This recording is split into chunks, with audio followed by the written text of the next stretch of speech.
आप आज से हम जो पढ़ाएंगे वो तो याद करें तो भली बात, नहीं करें तो भी चल चुला जाएगा। मैं याद करवा दूंगा, क्लास में करवा लूंगा। अखबार पढ़ना शुरू करें। एक भी दिन ऐसा ना बीते कि आप अखबार ना पढ़े। आप ये मान लें कि आपका सिलेक्शन उस पर बहुत कुछ टिका हुआ है। पहले ये चीजें लोगों को इसलिए आया करती थी क्योंकि लोग अखबार पढ़ा करते थे। अब ये चीजें आपको इसलिए नहीं आती क्योंकि आप करंट से एकदम भी अपडेट नहीं हो। दूर दूर तक आपका और करंट का आपस में कोई लेना देना नहीं है।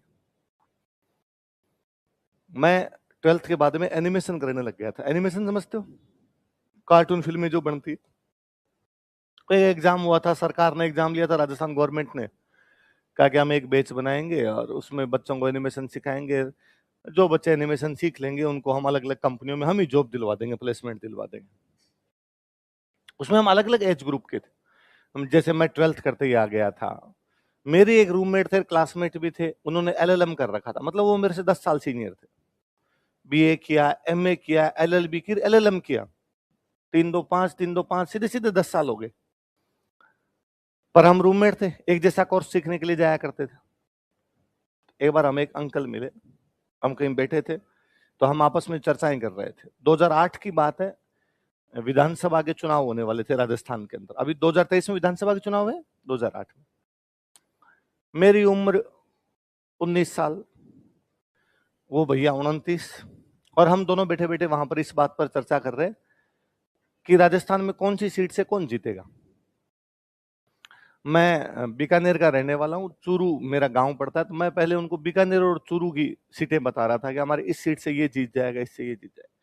वो भैया नागौर के रहने वाले थे, अजमेर और जोधपुर पढ़े हुए थे, तो वो मुझे नागौर, अजमेर, जोधपुर के रेशियो बता रहे थे। हम कई देर लोकल में घूमते रहे, गंगानगर और हनुमानगढ़ उस साइड के पूरी सीटों का एक एक का विश्लेषण किया हमने। फिर हम आगे आए, हमने जयपुर की कुछ सीटों पर बात की, हमने टोंक की कुछ सीटों पर बात की, कोई हाड़ौती साइड से कोई बड़े नेता लड़ रहे थे, उनकी सीटों पर बातचीत की। थोड़ी देर बाद हमने कहा लो चलते हैं। हम जैसे वहां से खड़े होने लगे, अंकल कई देर से हमारी बातें सुन रहे थे। वो अंकल हमारे पास आए, उन्होंने कहा बैठो बैठो यार बैठो, तुम्हारी बातें बड़ी इंटरेस्टिंग थी। मेरे पास बैठ गए हो, तो उन्होंने मेरे से पूछा, जब आपके 18 19 साल उम्र होती है तो बड़े आप एकदम यंग से लगते हो, ज्यादा कच्चे से लगते हो।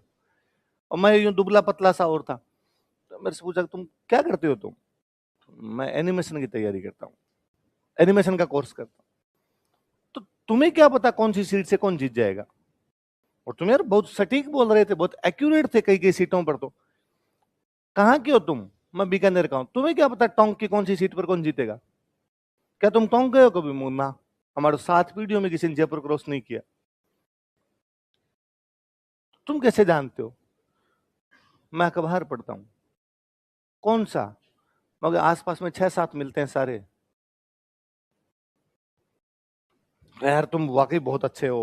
उन्होंने मेरी कई देर तारीफ की। वो कोई रिटायर्ड आईएएस अधिकारी थे। उस दिन मुझे बड़ा अच्छा लगा शाम को, मुझे लगा यार अपने इतना अच्छा सोच लेते हैं, इतनी अच्छी बात कर लेते हैं, कोई रिटायर्ड आईएएस अधिकारी को अपनी बातें अच्छी लगी। केवल इसलिए, उन दिनों मेरा पढ़ाई से कोई लेना देना नहीं। एनिमेशन का कोर्स अलग ही टाइप का होता था। कंप्यूटर पे बैठे बैठे कुछ करवाते रहते, या पेंटिंग बनाते रहते, बैठे स्केच बनाते रहते, कुछ ना कुछ। पर केवल अखबार पढ़ने की वजह से उस दिन वो तारीफ हुई कि यार इतनी सारी चीजें अपने को आती है और आनी ही चाहिए। यदि अमेरिका के राष्ट्रपति ट्रंप ने भारत और चाइना को लेके, टैरिफ को लेके कुछ कहा है, हमें पता तो होना चाहिए कि टैरिफ को लेके कहा है कुछ, भले ये ना पता हो कि टैरिफ क्या होता है। ये हम सीख लेंगे, हम इकोनॉमी पढ़ेंगे तब सीखेंगे टैरिफ क्या होती है, टैरिफ से क्या क्या फर्क पड़ेंगे। पर जिस दिन इकोनॉमी में ये कहे कि ट्रंप ने टैरिफ को लेकर कहा था, और हम यदि कहें कि ट्रंप कौन है पहले ये बताओ, ये बुरा है। मैंने अभी जो सवाल पूछे, आपको लग सकता है कि सर कौन से एग्जाम में पूछेंगे कि राजस्थान का मंत्री कौन कौन है? नहीं पूछेंगे। पर कोई ना कोई ऐसा क्वेश्चन होगा। सब इस बार कृषि मंत्रालय के तहत बीजों के ऊपर कितनी सब्सिडी दी गई थी, वो जब करंट में क्वेश्चन किसी मैगजीन में लिखा होगा, या हम जब क्लास में पढ़ाएंगे तो हम कहेंगे कृषि मंत्री किरोड़ी लाल जी मीणा ने इसके लिए यह घोषणा की थी। हमें यदि मंत्री जी का नाम भी पता होता ना तो चीजें जल्दी याद होती। कोई एक टॉपिक, इसमें 10 लाइनें हैं जिनके बारे में से आप 2 लाइनें पूरी पूरी जानते हो, 1 लाइन आधी जानते हो, ढाई जानते हो, तो भी बाकी 7.5 जल्दी याद हो जाती है, क्योंकि वो उन ढाई के आसपास है। यदि ऐसी कोई चीज जिसमें 10 की 10 बातें हम कुछ भी नहीं जानते, याद करने में समय लगता है। एक तो अखबार इसलिए आवश्यक है कि वो करंट से आपको जोड़ता है।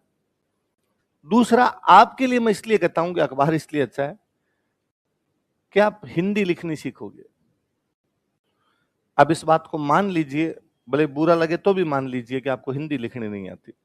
एक भी आदमी को, एक सिंगल, पूरी क्लास में जितने बैठे हो आप, इतनी बुरी भाषा हो चुकी है आपकी जिसकी कोई हद नहीं है। उससे भी बुरा मुझे तो ये लगता है कि बच्चा सामने बैठा है, मैं बोर्ड पे लिखूंगा सब कुछ, का के की को छोड़ के सब कुछ बोर्ड पे लिख दूंगा, फिर भी उसकी कॉपी में अशुद्धियां हैं। मैंने यहां जयपुर लिखा, उसके बावजूद उसने ऊ की मात्रा बड़ी लगा दी है।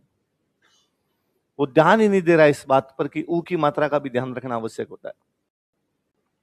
वो ध्यान ही नहीं दे रहा इस बात पर कि मैं जिस शब्द को लिख रहा हूं इसके क्या मायने हैं, कैसे लिखा जाना चाहिए, कैसे नहीं लिखा जाना चाहिए। नए शब्द तो बहुत दूर की बात है।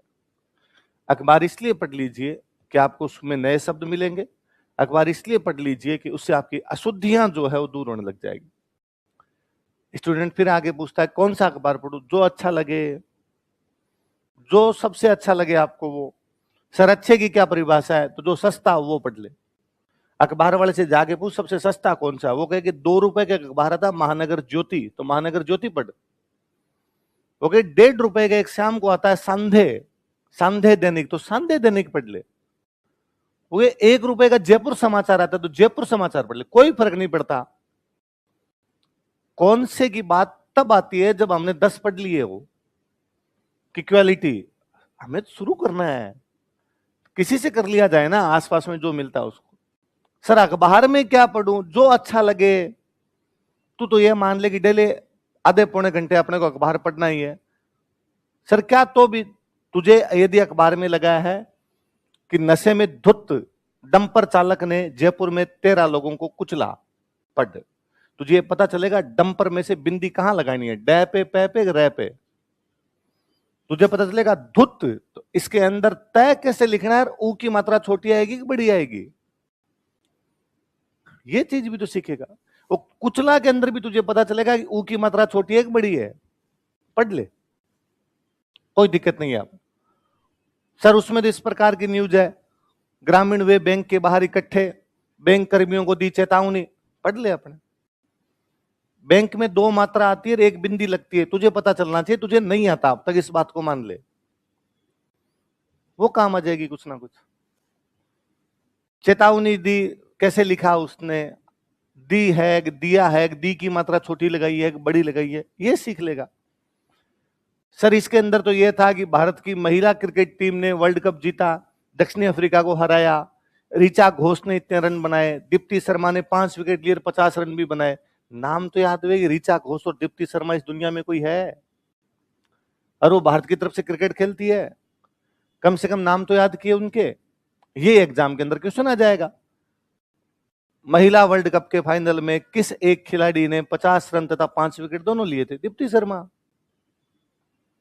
हमने एक बार पढ़ा था, एक बार किसी मैगजीन में पढ़ेंगे, एक बार करंट वाला मास्टर पढ़ाएगा, एक बार एग्जाम के आसपास रिवीजन करेंगे, हमारे 2 नंबर का क्वेश्चन सॉल्व हो जाएगा, हम 2 नंबर इजीली प्राप्त कर लेंगे उससे। सर हम तो इंग्लिश मीडियम के, अंग्रेजी का अखबार, अंग्रेजी वाला पढ़ लिया जाए। कौन सा पढ़े, उसमें जो अच्छा लगे, उसमें क्या न्यूज पढ़े जो अच्छी लगे। अपने तो डेली घड़ी लगा के बैठा जाए कि मैं 45 मिनट अखबार पढ़ूंगा, जहां 45 मिनट खत्म होते हैं वहां न्यूज खत्म कर दी जाएगी, इतना ही पढ़ूंगा, आज तो नहीं पढ़ूंगा। महीने भर ऐसा कर लीजिए, महीने भर बाद में मैं यहीं बैठा हूं, मैं आपको बता दूंगा कौन सा पढ़ना है, कितना पढ़ना है, वो कर लेंगे। हथेलियों पे सरसों तो उगने से रही। आप ये सोचोगे नहीं आज के आज सब कुछ एकदम परफेक्ट हो जाएगा, तो जब कम से कम 17-18 साल का जीवन जी के इसमें कुछ ही नहीं सीख पाए या इन प्रकार की चीजों पर ध्यान नहीं दिया, तो 1 महीने और नहीं सीखेंगे तो क्या फर्क पड़ रहा है, 1 महीने बाद में शुरू कर लेंगे अपने, पर थोड़ा बहुत बेस तो बढ़ना चाहिए।